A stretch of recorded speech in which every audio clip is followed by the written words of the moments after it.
السلام علیکم ورحمۃ اللہ وبرکاتہ۔ مجھ میں باپ بننے کی صلاحیت نہیں تھی، مگر میں نے سارا الزام اپنی بیوی پر ڈال دیا۔ اماں نے اسے گھر سے دھکے دے کر نکال دیا اور اپنی بھانجی سے میری دوسری شادی کروا دی۔ میری دوسری بیوی سے 3 اولادیں ہوئیں، مگر مجھے کسی پل چین نہ تھا۔ میں پہلی بیوی پر کیے گئے ظلم پر خود کو ستا رہا تھا، خود کو اس کا ذمہ دار سمجھتا تھا، اور میرے دل ہی دل میں یہ خیال آتا تھا کہ میں نے اس پر حد سے زیادہ ظلم کیا ہے، جبکہ اس کی کوئی غلطی، کوئی خطا تھی ہی نہیں۔ ایک دن بازار میں میری پہلی بیوی ملی۔ اس نے کہا، اگر تم سچ جاننا چاہتے ہو تو آج رات میرے گھر آنا۔ میں سب سے چھپ کر اس کے گھر گیا، اور وہاں پہنچ کر میرے ہوش اڑ گئے۔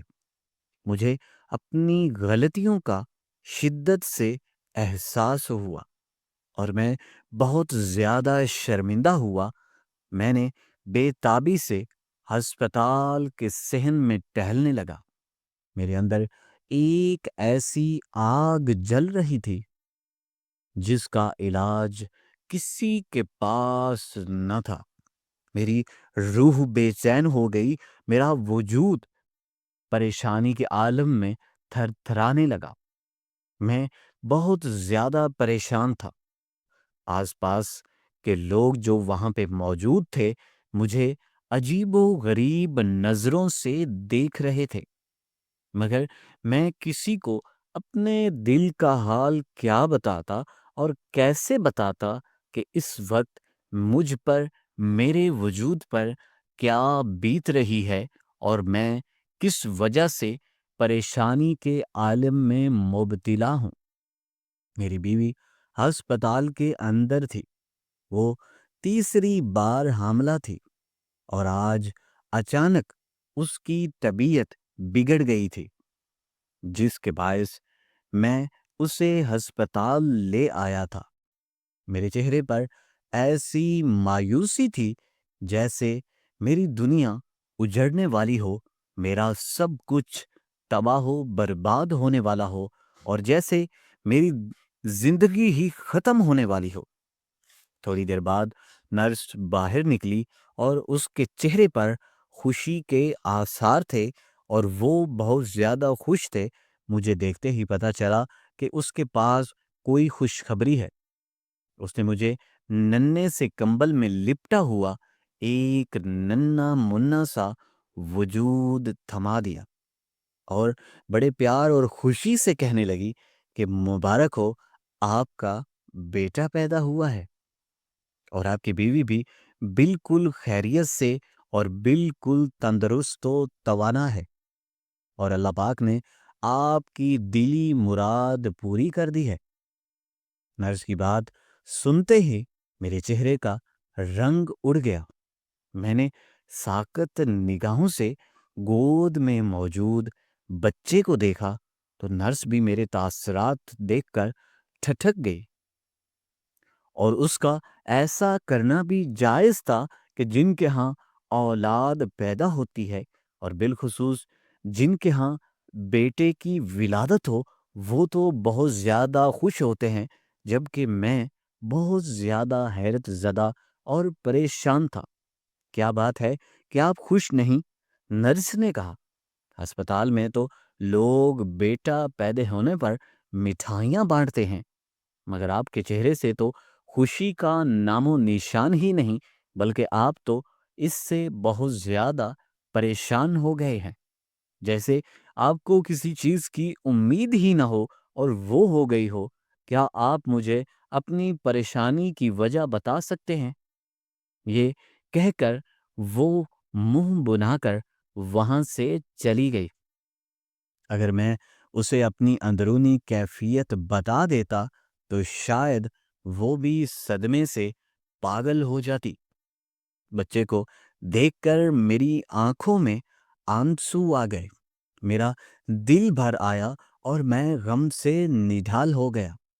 میری ساس پاس کھڑی تھی، انہوں نے جلدی سے بچہ میری گود سے لے لیا اور اسے پیار کرنے لگے اور اس کی ضرورت کی جتنی چیزیں تھیں وہ لے کر آ گئے اور اسے باری باری اٹھانے لگے، اور ان کی خوشی کا کوئی ٹھکانہ نہ تھا۔ وہ انتہا کی خوشی میں تھے اور مجھ سے پوچھنے لگے، تمہاری طبیعت ٹھیک نہیں لگ رہی سرمد، تم ایسا کرو، گھر چلے جاؤ، وہاں جا کے آرام کر لو۔ شاید انہیں میرے چہرے سے کچھ اندازہ ہو گیا تھا کہ میں پریشان ہوں یا پھر بہت زیادہ بے تاب ہوں۔ میں نے شکریہ ادا کیا اور بیوی کو ایک نظر دیکھے بغیر واپس گھر آ گیا۔ دیکھنے کی ہمت ہی نہیں تھی۔ پورے گھر میں سناٹا تھا۔ میری پہلی بیوی نے میرے دونوں بچوں کو اپنے میکے بھجوا دیا تھا، اس لیے مجھے ان کی کوئی فکر نہ تھی۔ آج جو کچھ ہوا تھا اس کے بعد میں اندر سے ٹوٹ گیا تھا اور بکھر گیا تھا۔ مجھے سمجھ نہیں آ رہی یہ میرے ساتھ کیا ہو گیا اور یہ کیا میرے ساتھ ہونا چاہیے تھا۔ میں اپنی پریشانی کہ جس پریشانی کے عالم میں مبتلا تھا میں کسی کو بتا بھی نہیں سکتا تھا۔ میں زمین پر بیٹھ کر پھوٹ پھوٹ کر رونے لگا اور میرا دھیان 7 سال پہلے کے واقعات کی طرف چلا گیا۔ میں اپنے ماضی کی یادوں میں کھو گیا۔ ماضی میں جو کچھ میری زندگی میں ہوا تھا میں اس کو یاد کرنے لگا کہ جنہوں نے مجھے آج اس نہج پر پہنچایا تھا، جن کی وجہ سے آج میں اس پریشانی کے عالم میں تھا۔ اس وجہ کو یاد کرتے کرتے میں پھوٹ پھوٹ کر رونے لگا۔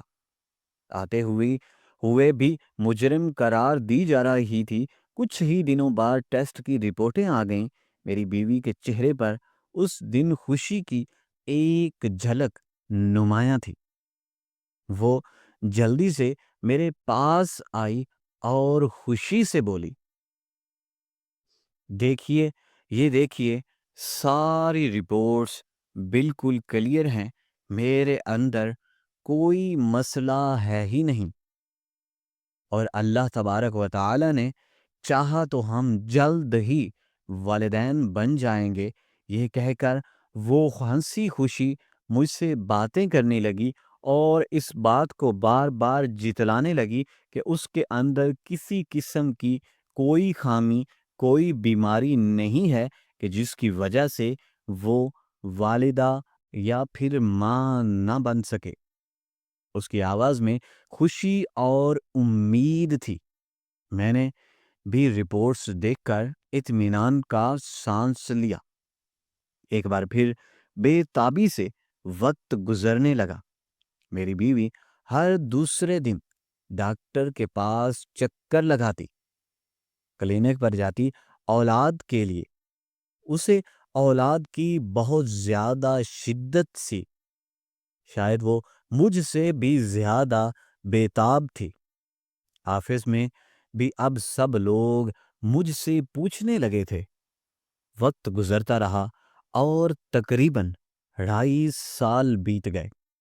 ایک روز جب میں کام سے گھر آیا تو میں نے دیکھا کہ میری بیوی ایک پانی سی بھری بوتل میں کچھ ڈال رہی تھی۔ میں نے اس سے پوچھا کہ یہ کیا ہے، اور میں بہت زیادہ پریشان ہو گیا کہ آخر یہ کیا ماجرا ہے۔ میں یہ جان ہی رہا تھا کہ وہ تھوڑی سی پریشان ہوئی، اور میں بار بار اس سے پوچھے جا رہا تھا کہ یہ کیا کر رہی ہو سیما۔ میرے سوال پر وہ چونک گئی اور اچانک سے بہت زیادہ پریشان ہو گئی، جیسے کہ کسی گنہگار کا کوئی گناہ پکڑا گیا ہو۔ اس کے چہرے کا رنگ فک ہو گیا اور وہ کچھ لمحے مجھے دیکھتی رہی جیسے کہ اس کے اوسان خطا ہو گئے ہوں، اور اس کے بعد وہ پھوٹ پھوٹ کر رونے لگی، بلکنے لگی اور بہت زیادہ پریشان ہو گئی۔ اس نے اس قدر رونا شروع کر دیا کہ مجھے سمجھ نہیں آ رہی تھی کہ یہ آخر کیا ماجرا ہے۔ نہ جانے یہ کیسی آزمائش ہے، جب ماں اور باپ دونوں صحت مند ہیں تو پھر بھی ہماری اولاد کیوں نہیں ہو رہی؟ اس لیے آج میں تعویذ والے بابا سے تعویذ لے کر آئی ہوں۔ بابا نے یہ یقین دہانی کروائی ہے کہ اس کے استعمال سے آپ لوگوں کے ہاں اولاد ضرور ہوگی۔ یہ کہہ کر وہ روتے ہوئے اندر چلی گئی، لیکن میں وہیں کھڑا رہا اور سوچتا رہا، بھلا یہ کس نے کہا تھا کہ ماں اور باپ دونوں صحت مند ہے، جبکہ حقیقت اس کے برعکس تھی؟ یہ سوال میرے ذہن میں گونجنے لگا۔ میں نے آج تک اپنا چیک اپ نہیں کروایا تھا۔ بے چینی کے عالم میں، خوف کے عالم میں بہت زیادہ پریشان ہو گیا اور سوچنے لگا۔ چھت پر جا کر ٹہلنے لگا اور مسلسل سگریٹ پینے لگا۔ میرا دماغ میرے بس میں ہی نہیں تھا۔ بس ایک ہی خیال تھا کہ مجھے اب اپنا ٹیسٹ کروا لینا چاہیے تاکہ مجھے بھی پتہ چل سکے کہ میں صحت مند ہوں یا نہیں۔ مجھے اپنا چیک اپ کروانا چاہیے، اور پھر اسی خیال کو لے کر میں کافی دیر تک سوچتا رہا۔ اگلے دن میں خاموشی سے اپنی بیوی کے اسی رشتہ دار ڈاکٹر کے پاس چلا گیا جس کے پاس وہ خود اپنے چیک اپ کے لیے جایا کرتی تھی، جس کی بہن کے پاس میری بیوی علاج کے لیے جاتی تھی۔ میں نے اس سے وعدہ لیا کہ اگر میری رپورٹ کے بارے میں کسی سے کچھ بھی اور کسی طرح کی بات نہیں بتائے گا۔ وہ خود بھی ایک ماہر تھا اور ماہر ڈاکٹر تھا۔ اس نے میرا باغور معائنہ کیا اور اچھے سے سارے ٹیسٹ کیے اور کچھ ٹیسٹ تجویز بھی کیے، لیکن اس کے چہرے پر پھیلی مایوسی واضح اشارہ دے رہی تھی، اور وہ اشارہ میرے حق میں بالکل بھی نہ تھا۔ مجھے اس کے چہرے سے اندازہ ہو چکا تھا کہ میں اس قابل نہیں ہوں۔ چند دن بعد جب ٹیسٹ کی رپورٹ آئی تو ڈاکٹر نے مجھے فون کر کے بلوایا۔ میں جیسے ہی اس کے کلینک پر پہنچا، اس نے سنجیدہ لہجے میں مجھ سے کہا۔ اس کے چہرے پر پریشانی کے تاثرات تھے۔ وہ پریشان تھا، جیسے اسے کچھ نا امیدی سی ہو گئی ہو۔ سرور بھائی، آپ کے لیے کوئی اچھی خبر نہیں ہے، جبکہ مجھے بھی ڈاکٹر سے کسی قسم کی کوئی اچھی خبر کی امید نہ تھی۔ میرے ہوش اڑ گئے۔ اس نے مجھ سے پوچھا۔ میں اس وقت بہت زیادہ پریشان ہو گیا، اور میں چونکہ پہلے ہی اس معاملے میں بہت زیادہ سنجیدہ تھا، اس لیے میں بہت زیادہ پریشان ہو گیا۔ اس نے پوچھا کہ آپ کو کچھ عرصہ قبل کوئی حادثہ پیش آیا تھا؟ میرا دھیان فوراً اپنے ماضی کی ایک حادثے کی طرف چلا گیا۔ میں نے اسے سب کچھ بتا دیا جو میرے ساتھ بیتا تھا۔ ڈاکٹر نے اسباب میں سر ہلاتے ہوئے کہا، اسے سمجھ آ گئی کہ میری پریشانی اور بیماری کی اصل وجہ کیا ہے، اور اس نے مجھے پوری تفصیل بتاتے ہوئے کہا کہ اسی حادثے کی وجہ سے آپ کے مردانہ خلیے شدید نقصان کا شکار ہو گئے ہیں اور اب آپ باپ بننے کے قابل نہیں رہے اور آپ کی اولاد کی خواہش اب کبھی بھی پوری نہیں ہو سکتی۔ یہ خبر میرے سر پر کسی پہاڑ کی طرح گری۔ میں خاموشی سے اپنی رپورٹیں اٹھا کر گھر آ گیا۔ گھر آنے کے بعد جو میری حالت تھی وہ میں جانتا تھا یا میرا پروردگار۔ اگلے پارٹ کے لیے دیکھیے نیکسٹ ویڈیو۔